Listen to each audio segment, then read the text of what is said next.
DNA को कुराहरु गरिरहेछौं हामी। सो डीएनए को केसम्म पढ्यौ हिजो? शेयर भइराछ है? प्राइमरी भइराछ सर। प्राइमरी स्ट्रक्चर सम्म बनाएको छ। ओके, सो डीएनए को हामीले प्राइमरी स्ट्रक्चर सम्म चाहिँ पढ्यौं हिजो। सो डीएनए डिऑक्सीराइबोन्यूक्लिक एसिड यसले एउटा प्राइमरी स्ट्रक्चर एटेन गर्दो रहेछ जसलाई हामीले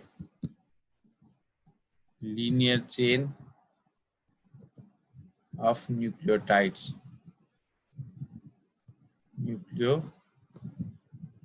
भन्छौं। आज हामी के को कुरा गर्छौं भने secondary structure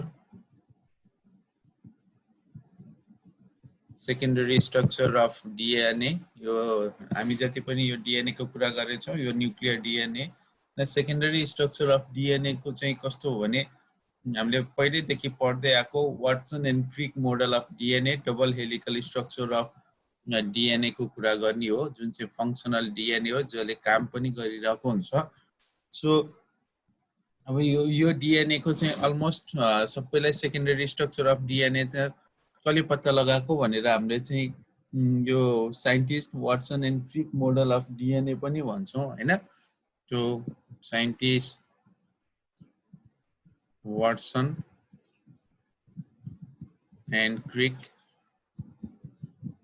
Crick model of DNA र मलाई लाग्छ यो स्ट्रक्चर अफ डीएनए सबैजनालाई चाहिँ अलमोस्ट थाहा छ र यो इजिएस्ट पोजिसन पनि हुन्छ, इजिएस्ट चीज पनि हुन्छ। हामी चाहिँ यो सानै बच्चादेखि नै बनाउँदै आएको, स्कुलदेखि नै यो सेम मोडल चाहिँ बनाउँदै आएको भएर यसमा खासै गाह्रो केही छ जस्तो मलाई जस्तो लाग्दैन। सेम त्यही नै बनाउने हो र यो बनाउँदा पनि तपाईहरुले त्यसरी नै बनाउनु होला पहिला बनाएको जस्तै।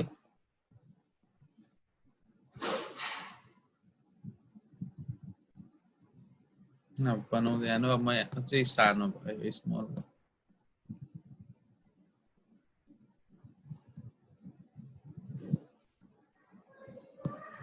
यसरी चाहिँ सेकेन्डरी स्ट्रक्चर अफ डीएनए बनाउनु। सेकेन्डरी स्ट्रक्चर अफ डीएनए बनाइसकेपछि वाटसन एन्ड क्रिक मोडल हो र यसको चाहिँ केही पोइन्ट्सहरु चाहिँ लेख्नु पर्यो। जस्तो यो चाहिँ डबल हेलिकल स्ट्रक्चर हो भनेर लेख्नु पर्यो। दुईटा स्ट्र्यान्डले बनेको छ हैन। एक ड्याश एउटा ठाउँमा 5 ड्याश अर्कोमा 3 ड्याश, 5 भनेकोमा 3 ड्याश त 5 ड्याश र यसरी यो भएको भएर यसलाई हामीले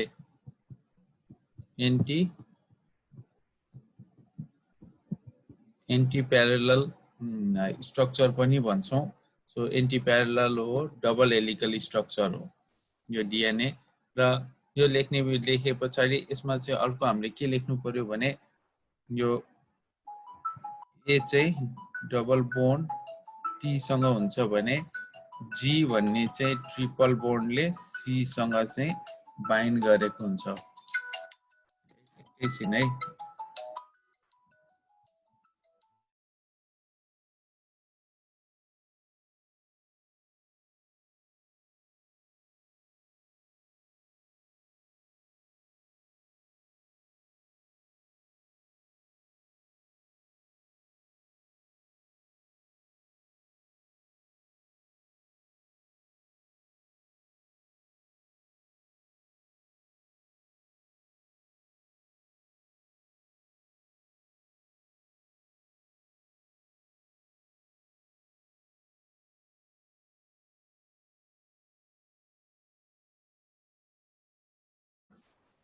एन्टी प्यारलल भन्छौं किनभने एउटा चाहिँ 5 ड्याश बाट सुरु भएर 3 मा जान्छ भने अर्को 3 to 5 भनेर जान्छ भनेर यु क्यान राइट। त्यसपछि यसमा चाहिँ एउटा बेस पेयरिङ रुल हुन्छ भनेर लेख्नु पर्यो। बेस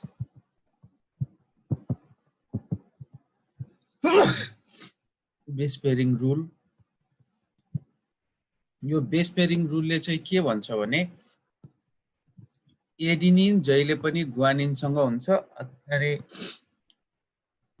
एडिनिन जहिले पनि थाइमिनसँग हुन्छ र गुआनिन जहिले पनि साइटोसिनसँग हुन्छ। यसमा डबल बोन्ड हुन्छ भने अर्कोमा चाहिँ ट्रिपल बन्डले चाहिँ यसलाई एट्याच गरेको हुन्छ भनेर लेख्नु पर्यो। त्यसपछि यसमा हामीले अर्को चीज के लेख्न सक्छौं भने रेशियो अफ प्युरिन टु पाइरामिडिन जहिले पनि 1 हुन्छ। जतिवटा प्युरिन छ त्यतिवटा चाहिँ के हुन्छ पाइरामिडिन पनि हुन्छ भनेर हामीले लेख्नु पर्यो। त्यसबाहेक कहिलेकाहीँ हामी चाहिँ यो दुईटा बेसिसहरु छ, यो दुईटा बेसिसको डिस्टेन्स यो बीचको डिस्टेन्स चाहिँ कति 3.4 आर्मस्ट्रङ हुन्छ एक फुल टनमा हैन। डीएनए को 1 फुल टन पहिला पनि हामीले यो लेख्ने गरेको थियौं। 1 फुल टन जस्तो यहाँबाट सुरु भयो भने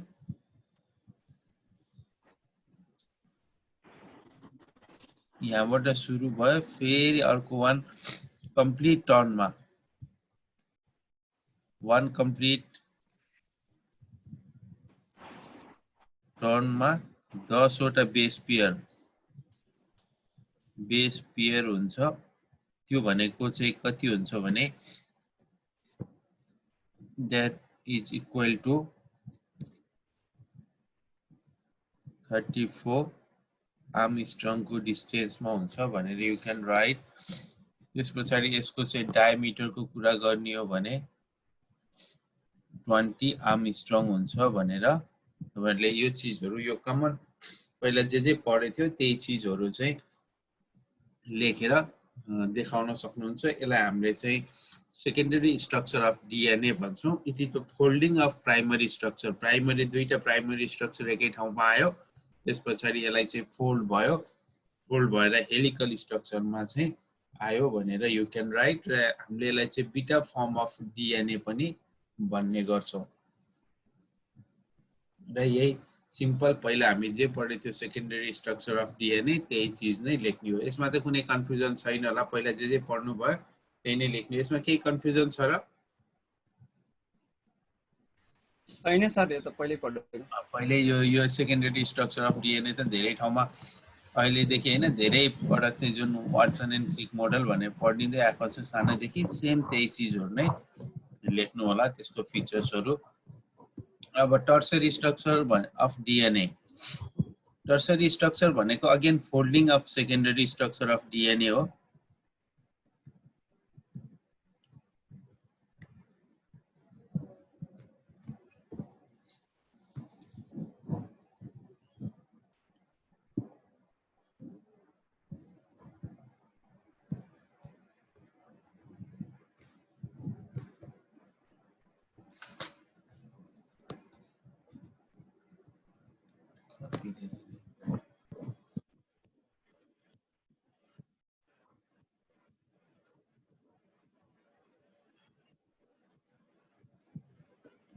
सो अब हामी टर्सरी स्ट्रक्चर अफ डीएनए मा जान्छौं। नम्बर 3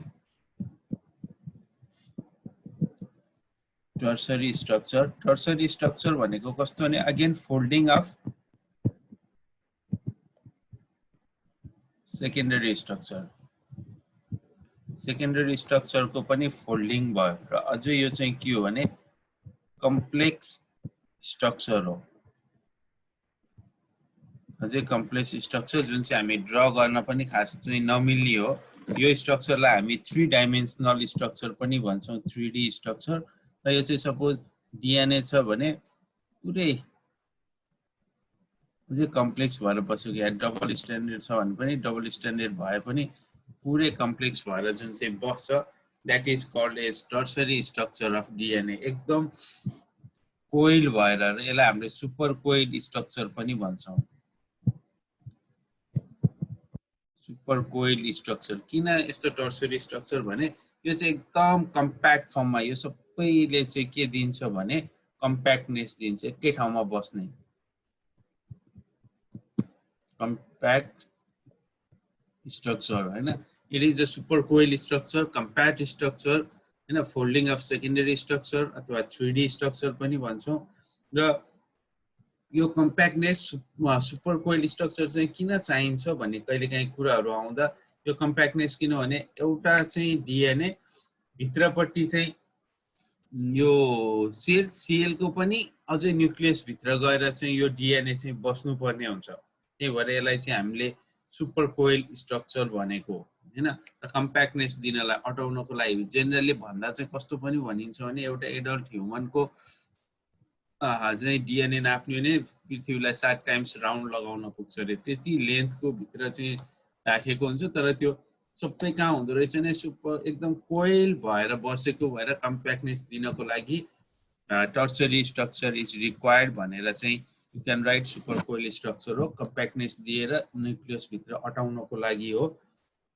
र अब यो चाहिँ यो सुपर कोइलहरु गराउने चाहिँ एउटा इन्जाइम हुन्छ। It is achieve by the with the help of topoisomerase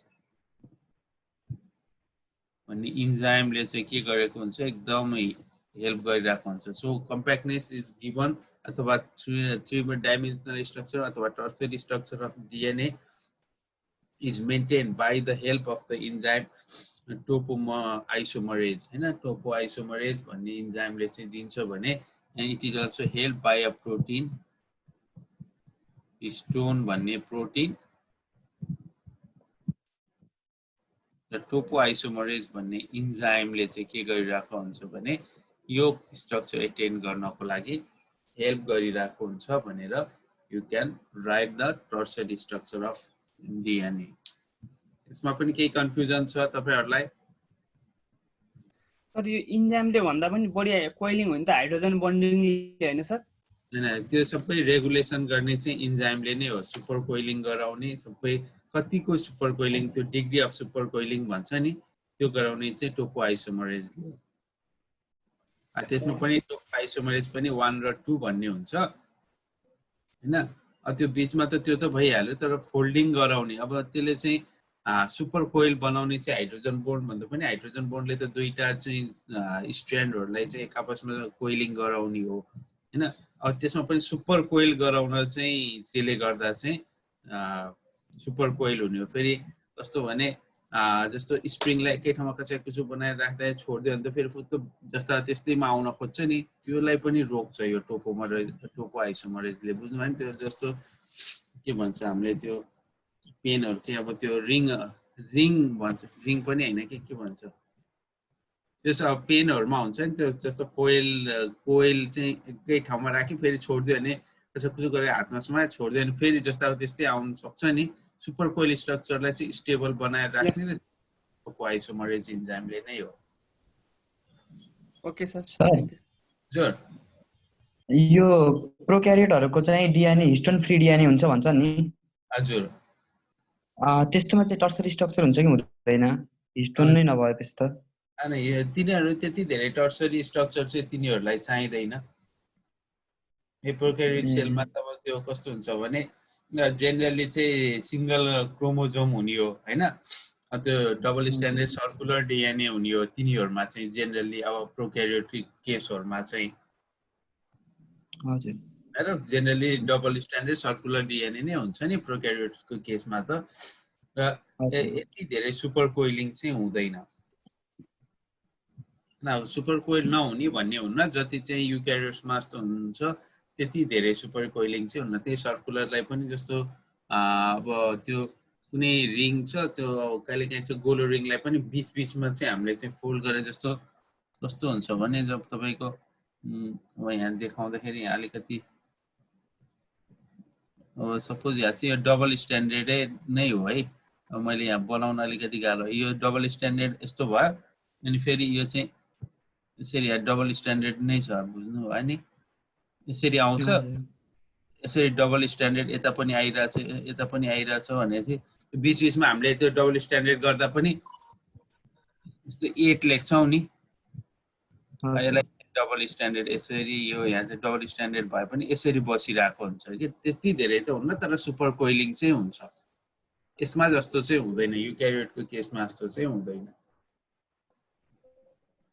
okay sir. हुन चाहिँ हुन्छ, सुपर कोइलिङ नहुने भन्ने चाहिँ होइन प्रोक्यारियोट्समा पनि।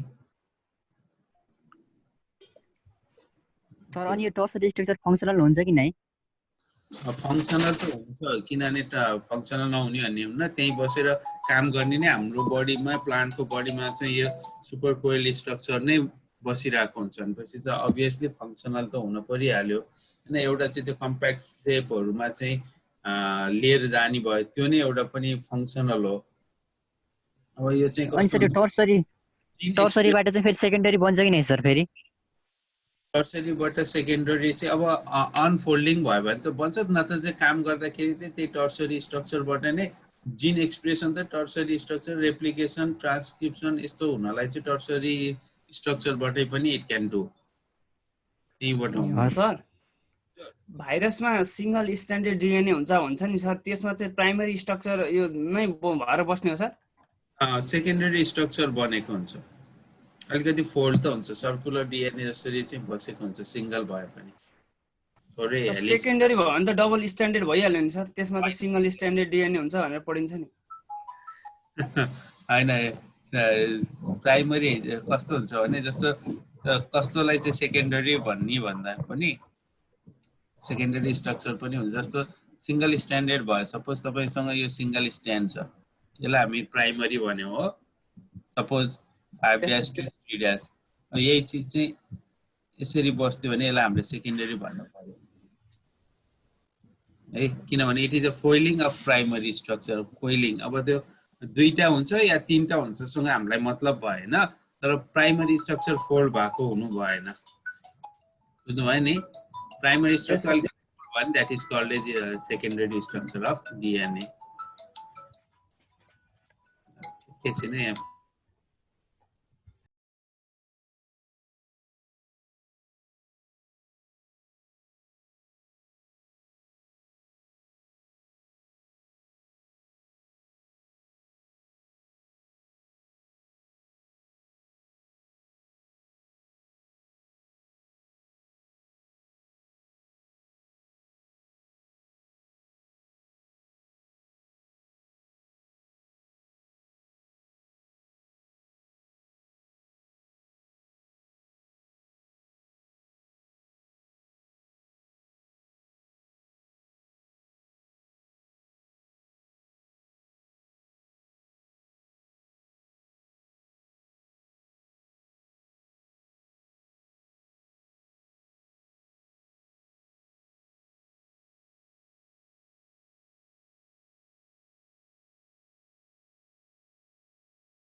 अब अरु केही सोध्नु छ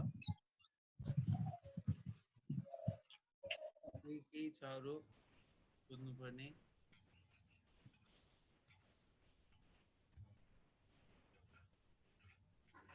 केही कन्फ्युजन छ अरु केही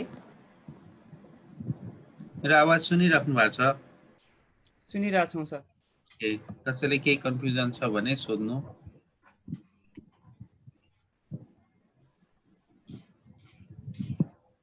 छैन सर अब अगाडि बढ्नु सो त्यसो भए विल गो टु आरएनए अब आरएनए मा जान्छौँ र आरएनए को as a whole different type of RNA भए पनि जस्तो हामीले पढ्नुपर्ने आरएनए चाहिँ तीनटा आरएनए को बारेमा हामीले पढ्नुपर्ने हुन्छ, एमआरएनए, टिआरएनए र आरआरएनए। र एज अ होल तीनटैको चाहिँ एज अ होल फंक्सन चाहिँ आरएनए को फंक्सन के हो भन्यो भने के भन्न सकिन्छ होला? व्हाट इज आरएनए पनि it is a polynucleotide, it is a nucleic acid हैन, जस्तो डीएनए हो त्यस्तै हो। र आरएनए चाहिँ तीनटा टाइप्सको भयो र यसको फंक्सन चाहिँ के होला? जस्तो डीएनए ले चाहिँ जेनेटिक मेटेरियल क्यारी गर्छ न्यूक्लियर डीएनए ले भन्यो भने आरएनए को काम चाहिँ के होला? प्रोटिन सिन्थेसिसमा हेल्प गर्ने छ। Protein synthesis as a whole भनेको प्रोटिन सिन्थेसिसमा हेल्प गर्ने। अब स्पेशली अब त्यसमा पछाडि हामी एमआरएनए, टिआरएनए र rRNA, so there are 3 different types of RNA. यो बाहेक एचएनआरएनए, एसएनआरएनएहरू पनि हुन्छ, अरु आरएनए हुन्छ। तर हामीले बेसिकली पढ्नुपर्ने तीनटा आरएनएहरू छ र हामी एमआरएनए बाट सुरु गर्छौं इन्डिभिजुअली। सो एमआरएनए, एम को मिनिङ व्हाट?